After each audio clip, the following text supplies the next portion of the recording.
তাহাজ্জুদের নামাজ সম্পর্কে জানতে হলে এই ভিডিওটি শেষ পর্যন্ত দেখবেন। আসসালামু আলাইকুম ওরহমতুল্লাহ।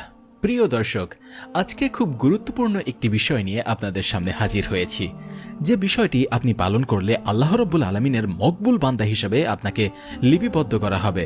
পৃথিবীতে যত নবী রাসুল আউলিয়া কেরামগণ এসেছেন, প্রত্যেকে এই কাজটি করে আল্লাহর সান্নিধ্যে গিয়েছেন।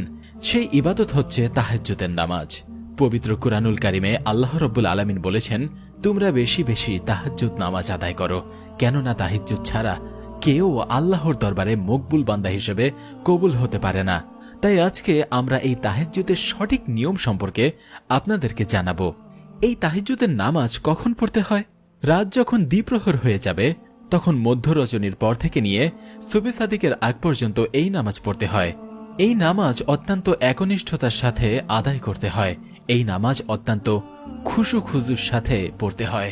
এই নামাজ পড়ে আল্লাহ রব্বুল আলমিনের নিকট দুই হাত তুলে আপনি যা চাইবেন, তাহলে আল্লাহ রব্বুল আলমিন আপনার সকল মনের বাসনা পূর্ণ করে দেবেন।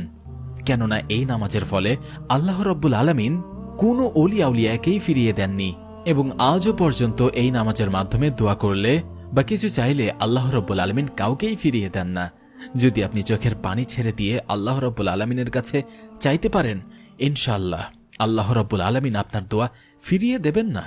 কিন্তু এই তাহাজ্জুদের নামাজ কিভাবে পড়তে হয় আপনি কি জানেন সেটা? যদি না জেনে থাকেন তাহলে চলুন জেনে নেই। প্রিয় দর্শক, আমরা জানি তাহাজ্জুদের নামাজ হচ্ছে নফল নামাজ এবং সেই সঙ্গে সুন্নত বটে। রাসূল সাল্লাল্লাহু আলাইহি ওয়াসাল্লাম তাহাজ্জুদের নামাজ ৮ রাকাত পড়তেন, কখনো কখনো তো তিনি ১২ রাকাতও পড়তেন। তাহাজ্জুদের নামাজ সাধারণ নামাজের মতোই, কিন্তু এর মূল্য অপরিসীম। এই নামাজ আপনাকে ২ রাকাত করে পড়তে হবে। তাহাজ্জুদ নামাজের নিয়ম হচ্ছে, নাওয়াইতু আন উসাল্লিয়া লিল্লাহি তাআলা রাকাতাই সালাতিল তাহাজ্জুদ, সুন্নত রাসূলুল্লাহি তাআলা মুতাওয়াজ্জিহান ইলা জিহাতিল কাবাতিশ শরীফাতি, আল্লাহু আকবার। এছাড়া আপনি চাইলে বাংলাতেও নিয়ত করতে পারেন। এই নামাজ আপনি সাধারণ নামাজের মতোই সূরা ফাতিহার সঙ্গে যে কোনো একটি সূরা মিলিয়েই পড়তে পারেন। রাসূল সাল্লাল্লাহু আলাইহি ওয়াসাল্লাম সাধারণত এই তাহাজ্জুদ নামাজের সময় একটু দীর্ঘ সময় নিয়ে আদায় করতেন। তাহাজ্জুদের নামাজের ক্ষেত্রে কেউ কেউ সূরা ফাতিহার পর ৩ বার সূরা ইখলাস পাঠ করে নামাজ আদায় করে থাকেন, এবং এতে কোনো সমস্যা হবে না। আপনি সূরা ফাতিহার পর আয়াতুল কুরসিও পড়তে পারেন। এছাড়া আপনি চাইলে সূরা ফাতিহার পর ৩ বার সূরা ইখলাসও পড়তে পারেন এবং ১ রাকাত সম্পূর্ণ করতে পারেন। সূরা ফাতিহার পর আমরা যে কোনো সূরাই পড়ি না কেন, অবশ্যই আমাদেরকে দীর্ঘ সময় নিয়ে একনিষ্ঠভাবে এই নামাজ আদায় করতে হবে। কেননা এই নামাজের মাধ্যমে একজন মুমিন ব্যক্তি আল্লাহর একদম কাছাকাছি চলে যায়, এবং এই সময় আল্লাহ রাব্বুল আলামিন নিম্ন আসমানে আসেন এবং বলেন, তোমাদের কার কি প্রয়োজন আমার কাছে চাও, আমি তোমাদের সব চাওয়া পূর্ণ করব।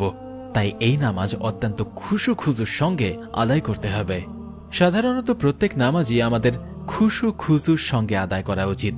আমরা যদি খুশু খুজুর সঙ্গে এই তাহাজ্জুদের নামাজ আদায় করতে পারি, ইনশাআল্লাহ আল্লাহ রাব্বুল আলামিন আমাদের সমস্ত নেক আশা এবং সকল চাহিদা পূর্ণ। ভিডিওটা কেমন লেগেছে তা আপনারা কমেন্টে জানাবেন।